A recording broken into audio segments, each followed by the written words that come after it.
एक वन में एक तपस्वी रहते थे। वे बहुत पहुंचे हुए ऋषि थे। उनका तपस्या बल बहुत ऊंचा था। रोज वह प्रातः आकर नदी में स्नान करते और नदी किनारे के एक पत्थर के ऊपर आसन जमाकर तपस्या करते थे। निकट ही उनकी कुटिया थी, जहां उनकी पत्नी भी रहती थी।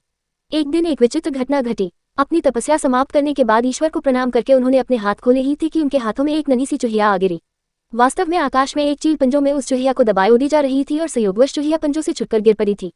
ऋषि ने मौत के भय से थरथर कांपती चुहिया को देखा। ऋषि और उनकी पत्नी की कोई संतान नहीं थी। कई बार पत्नी संतान की इच्छा व्यक्त कर चुकी थी। ऋषि दिलासा देते रहते थे। ऋषि को पता था कि उनकी पत्नी के भाग्य में अपनी कोख से संतान को जन्म देकर मां बनने का सुख नहीं लिखा है।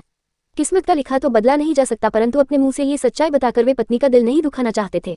ये भी सोचते रहते कि किस उपाय से पत्नी के जीवन का यह अभाव दूर किया जाए।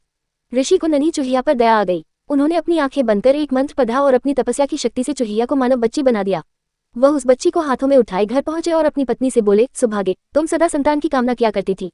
समझ लो कि ईश्वर ने तुम्हारी प्रार्थना सुन ली और यह बच्ची भेज दी। इसे अपनी पुत्री समझकर इसका लालन पालन करो। ऋषि पत्नी बच्ची को देखकर बहुत प्रसन्न हुई। बच्ची को अपने हाथों में लेकर चूमने लगी। कितनी प्यारी बच्ची है, मेरी बच्ची ही तो है ये, इसे मैं पुत्री की तरह ही पालूंगी। इस प्रकार वह चुहिया मानव बच्ची बनकर ऋषि के परिवार में पलने लगी। ऋषि पत्नी सच्ची माँ की भांति ही उसकी देखभाल करने लगी। उसने बच्ची का नाम कांता रखा। ऋषि भी कांता से पितावत स्नेह करने लगे। धीरे धीरे वे ये भूल गए कि उनकी पुत्री कभी चुहिया थी। माँ तो बच्ची के प्यार में खो गई। वह दिन रात उसे खिलाने और उससे खेलने में लगी रहती। ऋषि अपनी पत्नी को ममता लुटाते देख प्रसन्न होते कि आखिर संतान न होने का उसे दुख नहीं रहा। ऋषि ने स्वयं भी उचित समय आने पर कांता को शिक्षा दी और सारी ज्ञान विज्ञान की बातें सिखाई। समय पंख लगाकर उड़ने लगा। देखते ही देखते माँ का प्रेम तथा ऋषि का स्नेह व शिक्षा प्राप्त करती कांता बढ़ते बढ़ते 16 वर्ष की सुंदर सुशील व योग्य युवती बन गई। माता को बेटी के विवाह की चिंता सताने लगी। एक दिन उसने ऋषि से कह डाला, सुनो, अब हमारी कांता विवाह योग्य हो गई है, हमें उसके हाथ पीले कर देने चाहिए। तभी कांता वहां आ पहुंची। उसने अपने केशों में फूल गूंथ रखे थे। चेहरे पर यौवन दमक रहा था। ऋषि को लगा कि उनकी पत्नी ठीक कह रही है। उन्होंने धीरे से अपनी पत्नी के कान में कहा, मैं हमारी बिटिया के लिए अच्छे से अच्छा वर ढूंढ निकालूंगा। उन्होंने अपने तपोबल से सूर्यदेव का आवाहन किया।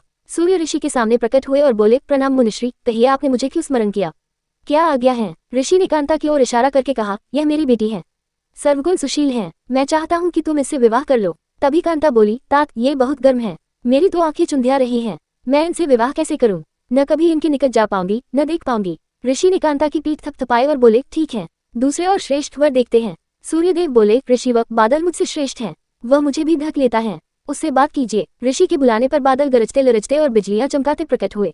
बादल को देखते ही कांता ने विरोध किया, तात, ये तो बहुत काले रंग का है, मेरा रंग गोरा है, हमारी जोड़ी नहीं जमेगी। ऋषि ने बादल से पूछा, तुम ही बताओ कि तुमसे श्रेष्ठ कौन है।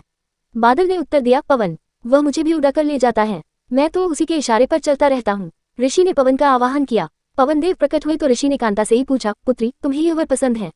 कांता ने अपना सिर हिलाया, नहीं तात, ये बहुत चंचल है, एक जगह टिकेगा ही नहीं, इसके साथ गृहस्थी कैसे जमेगी। ऋषि की पत्नी भी बोली, हम अपनी बेटी पवन देव को नहीं देंगे, दामाद कम से कम ऐसा तो होना चाहिए जिसे हम अपनी आंख से देख सके। ऋषि ने पवन देव से पूछा, तुम ही बताओ कि तुमसे वैद्य कौन है। पवन देव बोले, ऋषिवर, पर्वत मुझसे भी श्रेष्ठ है, वह मेरा रास्ता रोक लेता है। ऋषि के बुलावे पर पर्वतराज प्रकट हुए और बोले, ऋषिवर, आपने मुझे क्यों याद किया। ऋषि ने सारी बात बताई। पर्वतराज ने कहा, पूछ लीजिए कि आपकी कन्या को मैं पसंद हूँ क्या।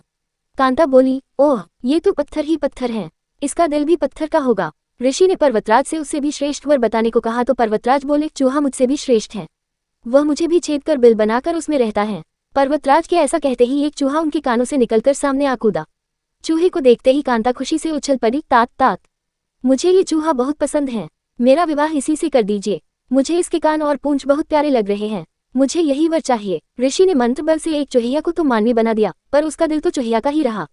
ऋषि ने कांता को फिर चूहिया बनाकर उसका विवाह चूहे से कर दिया और दोनों को विदा किया। सीखा जीव जिस योनि में जन्म लेता है उसी के संस्कार बने रहते हैं, स्वभाव नकली उपायों से नहीं बदले जा सकते।